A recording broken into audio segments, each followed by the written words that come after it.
Inverse functions. The inverse of a function is a function that undoes what my function does. And some examples should make this clear. Let's suppose I have something that I would say is the tripling function. In other words, it takes a number like 3 and turns it into 9. Or it takes the number 10 and turns it into 30. What would undo that tripling function? What undoes tripling? And clearly dividing by 3 would do that. It would be a function that takes 9 and brings it to 3. And so if I've gone from 3 to 9 and I then undo, I would be going from 9 to 3. So let's consider an inverse for a linear function like 3x plus 7. Order does matter for what that function does. In other words, there are two, as we've talked about, two embedded functions in here, composition of functions that form f. And first of all, what I'm doing with an input is tripling it and then adding 7. The order matters. I triple first and then I add 7. What would undo that process? Well, undoing it would be I'd subtract 7 first and then I'd divide by 3. So then my inverse is simply going to be subtract 7 first, then divide by 3. If I think about shoes and socks as an example of a function and what would undo that, it might help. So in other words, if I put socks on and then shoes on, what's going to undo that process? Well, first of all, I have to take my shoes off and then take my socks off. That's the reverse order of putting socks and shoes on. And in reverse operation order and reverse operation. On gets replaced with off. And if I put my socks on first and then my shoes on second, I would have to reverse that order and take my shoes off first and then my socks off second for the inverse. So again, thinking about this idea of undoing for inverses, if I have my function f that takes a point x and input x and maps it, places it to f of x, what would undoing do? Undoing would take f of x and would take it back to x where I started from. So an ordered pair of my function would be x f of x, and the ordered pair of my inverse would be f of x x. And what do we notice about these related ordered pairs, function and inverse? The x's and the y's have switched. So when x's and y's switch, we notice something. And to see that more clearly, or to remind ourselves, let's take a look at, for example, f of x equals x squared with a domain x is greater than 0. And that's going to be half a parabola from the vertex up on the right. My inverse, what would undo squaring? The inverse would be square rooting. Now I got to think about this for a minute.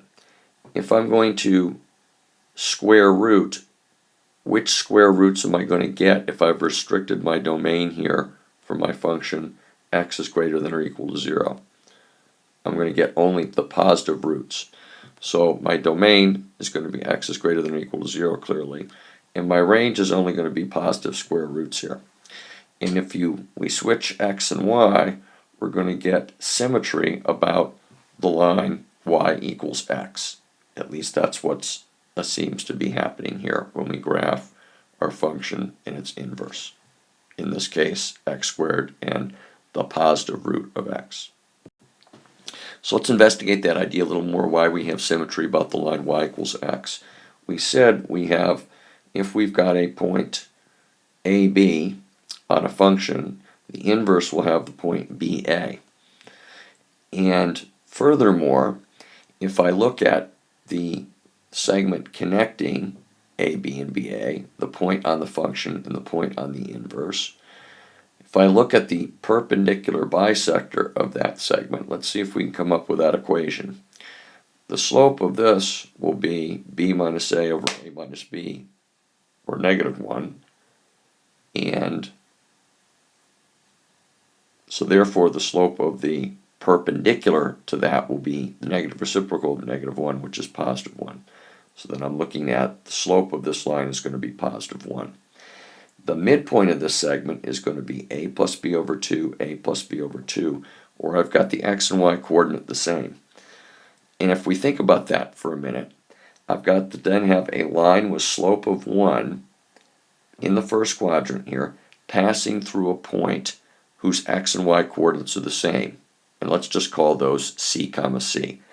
What would the equation of a line be with slope of 1 that passes through point CC be? And clearly that equation is going to be y equals x. So just another example of how this undoing process works for finding inverses. If I give you a function g of x equals the cube root of x squared minus 12, note that my composition of functions is in terms of order of operations for what I do to my input. I square something, then I subtract 12, and then I cube root. What would undo that? Well, I have to undo the cube rooting, that would be cubing. I have to undo the negative 12ing, that would be plus 12ing. And I have to undo the squaring, which would be square rooting. Now, when I take a square root in general, I must put in a plus or minus. So if I go ahead and write my inverse down, I'm getting g inverse of x equals plus or minus cube root, square root of x cubed plus 12. And note, g, while g is a function, it does not have an inverse function. It has an inverse relation, but it doesn't have an inverse function because this inverse is not going to be a function, because to an input of x, say x is 12, or sorry, x is 0. If I have an input of 0, I'm going to get plus or minus root 12 as an output. So g inverse here, which would be an inverse relation, it assigns two y values to a given x value input. Now, the other way I can find inverses that you may have remembered from Algebra 2 is, in addition to the undoing idea here, I also can look at the thought of this business of where you switched x and y as an algorithm and then you solved for y. So in other words, if I switch x and y here, let g of x is y, switch x and y, and then go ahead and solve for y, I'd have to cube both sides here. Then I'd have to bring the 12 over here, and then I'd have to square root. And when I take a square root, I'm going to take a plus or minus. Another example, again, I'm going to use different notation here just to remind you we don't always have to be working with x's. If I have a linear function, r of t is 2t minus 7, what am I doing to my input? Multiplying by 2, then subtracting 7. What would undo that? Adding 7 divided by 2, so r inverse of t is t plus 7 over 2. So, if I'm given a quadratic in the form of ax squared plus bx plus c, and you try and think through what's your composition of functions, what do you do to x, one thing at a time to get here, you can't answer that question because you're squaring and subtracting minus 3x, and that's kind of at the same time. What's the one thing that I'm doing there? There isn't one thing, or if there are two things, which order is it? What are you doing? So I can't really use that method of undoing to find the inverse for a quadratic in standard form. I do know, however, that switching x and y and solving for y would do it from previous work. So here we go. We're going to write f of x as y, we switch x and y, and now we definitely have an inverse relation, but we're not solved for y. And you know, to some extent, that's fine. I've got a relationship between x and y, and I can plot points with this relationship as is. The question is, you might be asked to, how do you solve this equation for y? So here we go. We are going to start off with our x squared minus 3x plus 4, and we're going to go ahead and complete the square. And you might want to stop and make sure you understand how I've completed the square here. And then once I've completed the square here in this step, then I can go ahead and solve for y. So I get my inverse then by switching, completing the square, switching x for y, and then go ahead and solving for y, and then I've got my inverse. Again, you might want to stop the video, make sure you understand how I got from each step to the next.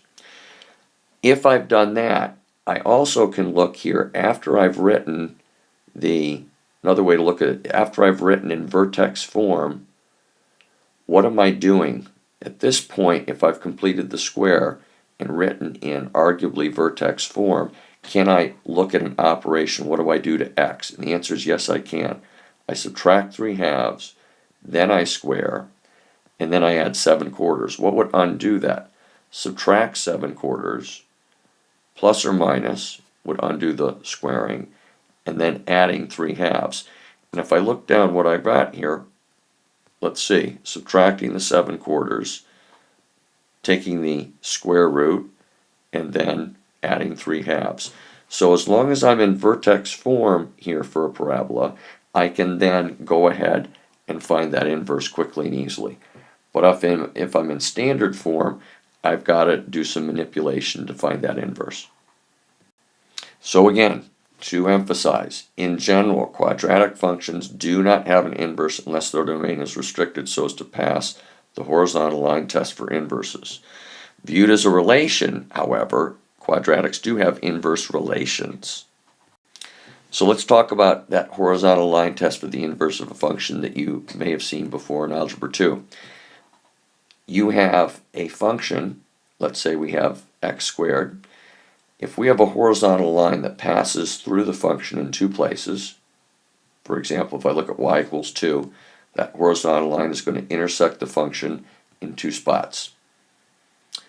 In other words, for two different x values, there's one y value. Go ahead and look at the inverse relation here. The inverse relation is going to be y equals plus or minus root x. And that, think about it, if you switch x and y, this horizontal line in your function becomes a vertical line on the inverse relation. And if a vertical line intersects a graph in more than one place, then you have the vertical line test, which means that this relation is not a function because for one input you have two different outputs. So again, in summary, a horizontal line test that intersects a graph in more than two places indicates that that graph will not have an inverse function as an inverse. This graph, as is, does have an inverse relation, however.